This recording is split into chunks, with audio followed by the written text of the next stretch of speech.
Hi ladies and gentlemen, this is Mr. Green again, and this is another in my series of AP Statistics videos. What we're looking at this time is you should be finished with Unit 7 and well on your way in Unit 8. I'm actually going into Unit 8 number 2, which is the distribution of means. Okay, so we're going to be looking at that. We're going to be looking at the distribution of means here. Okay, actually we're going to calculate the interval for two means. Okay, so we're looking at this difference between two means here. Okay, that's what we're doing. It's just looking at it from a different perspective. Now, when we were doing things in Unit 1 way back last semester, we looked at matched pairs because we were setting up some tests and looking at some matched pairs. Matched pairs, we want to test for a single variable, and we're going to look at a before and after, or we're going to look at some situation where we can isolate that variable in some way. So we need to find subjects that help us eliminate as many other possible variables that are there, but allow us to match things up so we can test that one variable that we want to look at. So the book, the lessons this time talk about having the same subject before and after. Perfect example because then you've eliminated every other variable except for the changes that you wanted to see happening. Okay?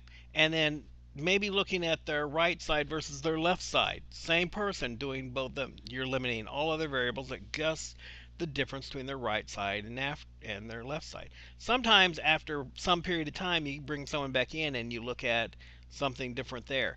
I think the example we used when we were doing matched pairs back in Unit 1 was we were looking at brownies, and it was the same person testing both brownies, or the Coke and Pepsi test, same person testing both of them, and you're just matching them against each other, seeing what they thought after the situation. They tested it, and then they determined whether it was which one they liked better. Okay? Well, that's a matched pair.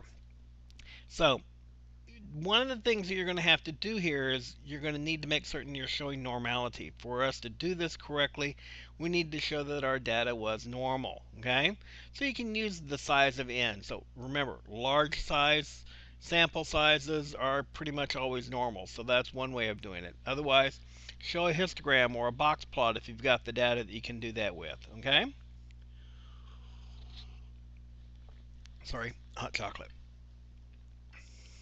Okay.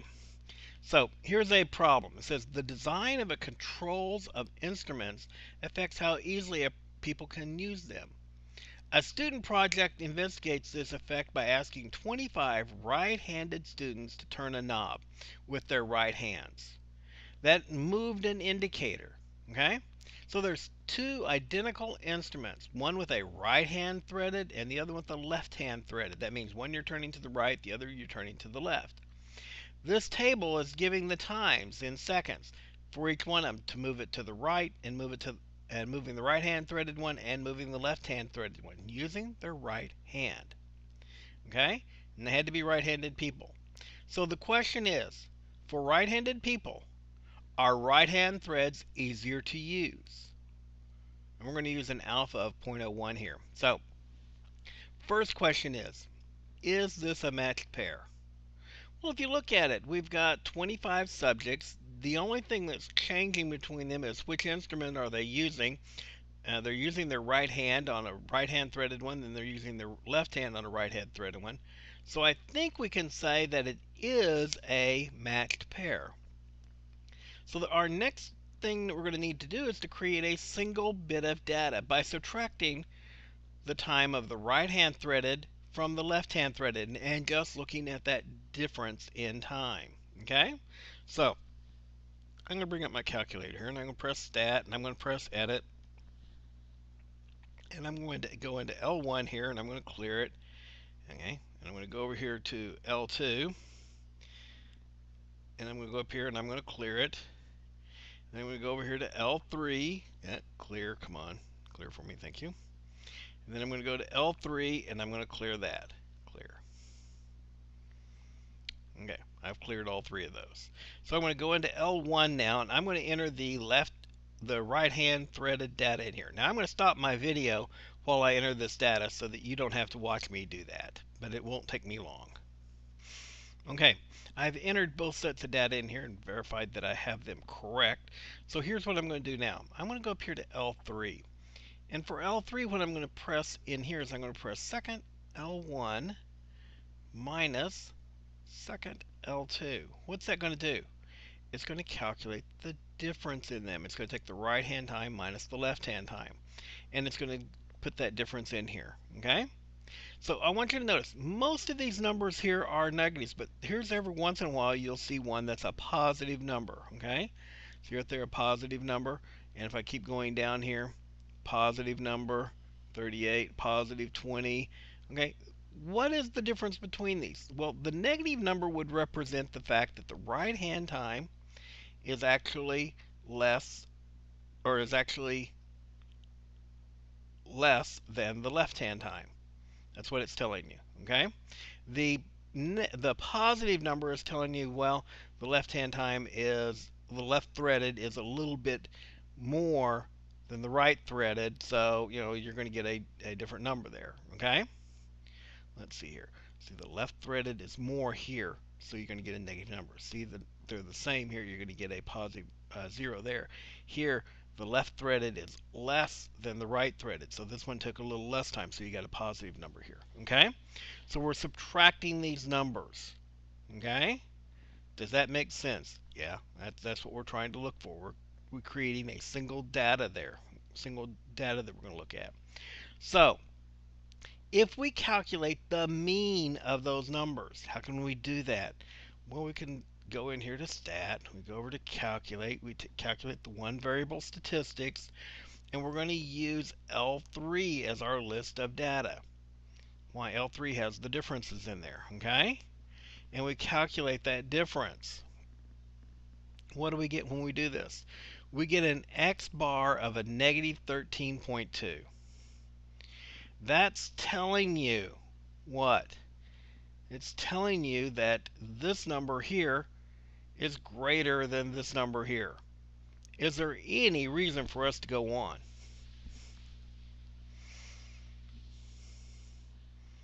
Okay? It's telling you that the right-handed thread is smaller than the left-handed thread, because you're getting negative numbers all the way down there. That mean is telling you that it is less. So is there any reason to proceed at this point? Statistically, yes, there is a reason to proceed on here. Okay? So let's go ahead and calculate the confidence interval, or it says to use alpha as 0.01. Okay? So we're looking at a 99% confidence interval here. So what am I going to do? I'm going to go ahead in here, and I'm going to quit that. I'm going to press second stat, nope, stat, go over to test, and I'm going to calculate my t interval, t interval, t interval 8, and I'm going to use data this time just to show you that you can. And I'm going to use the L3 data. Okay? Why? Because that's the one that has the difference in it. Okay? And we want a 99% confidence level there because we're using 0.01 for alpha. Okay? And we calculate it. And it tells us that we're going to have between 26 seconds less to a half a second less. That's telling me that my range is from negative 26 to negative 0.45, negative 1/2.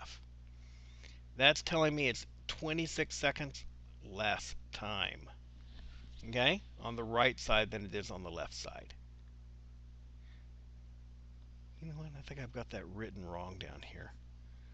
I don't think HO is wrong because we do get a negative number there. I think HO is my H naught is correct. I'm going to mark that all out. Okay? But we did calculate the confidence interval there.